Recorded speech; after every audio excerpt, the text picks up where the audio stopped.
The National Weather Service in Fort Worth has issued a severe thunderstorm warning for Hood County in north central Texas, Somervell County in north central Texas, northeastern Erath County in north central Texas, until 7:30 p.m.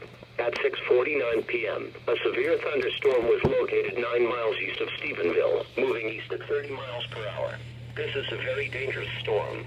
Hazard, baseball-size hail and 70 miles per hour wind gusts. Source, radar indicated. Impact, people and animals outdoors will be severely injured. Expect shattered windows, extensive damage to roofs, siding and vehicles. Locations impacted include Stephenville, Granbury, Pecan Plantation, Glenrose, Dinosaur Valley State Park, Morgan Mill, Oak Trail Shores and Toner. For your protection, move to an interior room on the lowest floor of the building. This is a dangerous storm. Prepare immediately for large destructive hail capable of producing significant damage. People outside should move to a shelter inside a strong building and away from windows. Torrential rainfall is occurring